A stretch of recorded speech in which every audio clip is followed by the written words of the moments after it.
ஓம் அகத்தீசாய நம. ஓம் அகத்தீசாய நம. ஓம் அகத்தீசாய நம. அன்புள்ள பெரியோர்களே, தாய்மார்களே, வணக்கம். அப்போ குடும்பத்தை நடத்துகிற முறை தெரிய வேண்டும்.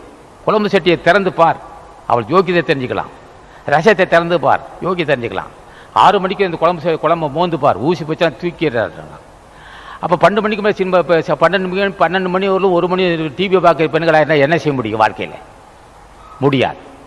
ஆக ஒவ்வொன்றிலும் அளந்து வாழ்க்கையை நடத்த வேண்டும். சில பெண்கள் என்ன செய்வார்கள்?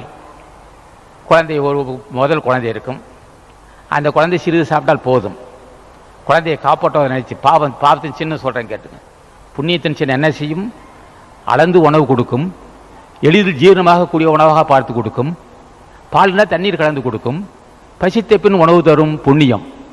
பாவம் என்ன செய்யும்? பழைய உணவு வைத்திருக்கும் போதே வைத்து திணிக்கும். அந்த பிள்ளையை காப்பாற்றுவதாக நினைத்து கொண்டு, பாவத்தின் சின்னம் அது, பிள்ளையை காப்பாற்றுவதாக நினைத்து கொண்டு பாலுக்கு என்ன செய்யும்? அதிக உணவு திணித்து வாந்தி எடுக்கிற அளவுக்கு வாந்தி வைத்தால போகிறவள் செஞ்சிருவான், வைத்த கெட்டு போவான்.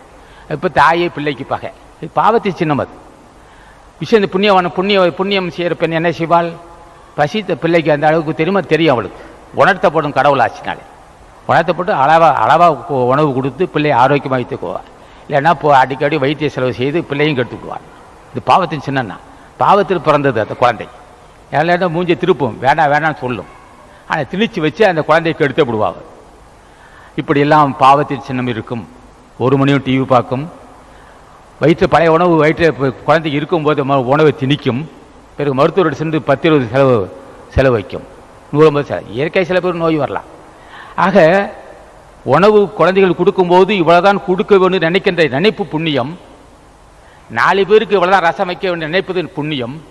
இவ்வளவுதான் குழம்பு வைக்க வேண்டும் நினைப்பது புண்ணியம். வறுமையிலும் வறுமையிலும் தலைநிமிர்ந்து வாழக்கூடிய ஆற்றல் இருந்தால் அது புண்ணியம். வறுமை வரும்போது சோர்வுற்று குடும்பமே அல்லல் படுகின்ற சூழ்நிலை வந்தால் அது பாவத்தின் சின்னம் சொல்லுவோம். ஆக புண்ணியவான். இப்போ ஞானிகளை வணங்கினால் நிச்சயமாக டிவியை பார்த்து கொண்டு சமைக்க மாட்டார்கள். ஒவ்வொரு பொருளிலும் நிதானம் இருக்கும். எந்த காரியம் எடுத்தாலும் அதில் நிதானம். டீ தூளாக இருந்தாலும் சரி, புளி கரைச்சாலும் சரி, லைட் எரியும் போது வீட்டுக்கு சின்ன பல்ப் எரியலாம், இருள் சொந்தக்கூடாது.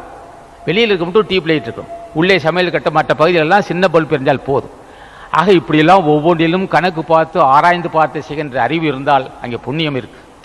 அவர்கள் தான் புண்ணியம் செய்ய தகுதி உள்ளவர்கள்.